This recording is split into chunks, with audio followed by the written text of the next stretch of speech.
নমস্কার বন্ধুরা, MSD with blog Mithu কিচেনে সকলকে স্বাগত। আজ আমি আপনাদের সাথে শেয়ার করব কোকোনাট কেক। সুজি 200 গ্রাম নিয়েছি, 100 গ্রাম ময়দা, 200 গ্রাম বাতাসাকে আমি গুঁড়িয়ে নিয়েছি, আর নিয়েছি এক বাটি নারকেলের কোড়া আর কুসুম গরম দুধ দিয়ে কিন্তু এটা গোলাটা গুলতে হবে। আপনারা আপনাদের পরিমাণ মতো দুধ নেবেন। আমার যতটুকু প্রয়োজন হয়েছে আমি নিয়েছি।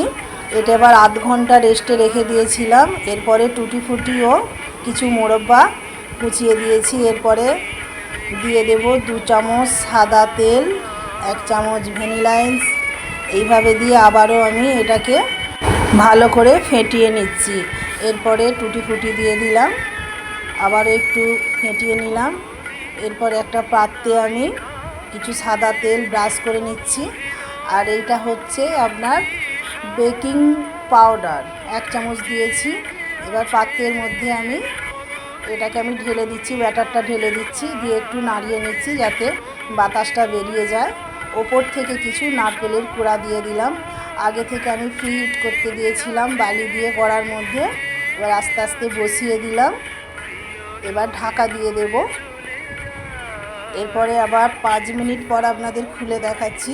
অল্প কিছু নারকেলের কোড়া দিয়ে দিলাম আর একটু চেরি কাটা দিয়ে দিলাম, চেরি ফল। এটা আপনারা দিতেও পারেন, নাও পারেন, আমি দিলাম সুন্দর দেখার জন্য। এরপর আমি 45 মিনিট পর কিন্তু আপনাদের আমি দেখাচ্ছি, একটা টুথপিক দিয়ে চেক করে নিলাম সেদ্ধ হয়ে গেছে কেকটা। এরপরে নামিয়ে আমি ডিমোল্ড করে নিলাম। দেখুন কত সহজেই এটা হয়ে ছেড়ে গেল। পিছনটা খুলে আপনাদের দেখাচ্ছি, দেখুন কত সুন্দর হয়েছে দেখতে, খুব সহজেই উঠে যাচ্ছে। কেকটা কিন্তু এখনও বেশ ভালো গরম আছে। বাড়িতে অবশ্যই এইভাবে একবার কোকোনাট কেক ডিম ছাড়া অবশ্যই ট্রাই করবেন। এই রেসিপি যদি আপনাদের ভালো লেগে থাকে আমার চ্যানেলটি সাবস্ক্রাইব করবেন, একটি লাইক, কমেন্ট ও শেয়ার করবেন। ফেসবুক থেকে দেখলে আমার পেজটি ফলো করে আমার পাশে থাকবেন। দেখুন আপনাদের আমি কেটে দেখিয়ে দিচ্ছি। এইভাবে পরিবেশন করুন। কাটার সময় বুঝতে পারছেন কতটা নরম হয়েছে। দেখতে এত সুন্দর হলে অবশ্যই খেতে খুব সুন্দর লাগবে। এইভাবে অবশ্যই কিন্তু একবার বাড়িতে ট্রাই করবেন বন্ধুরা। দেখুন পিসগুলো কত সুন্দর দেখতে লাগছে।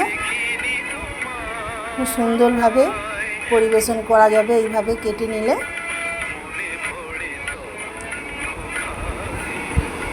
তো বন্ধুরা আবার দেখা হবে নতুন কোনো রেসিপি নিয়ে। নমস্কার।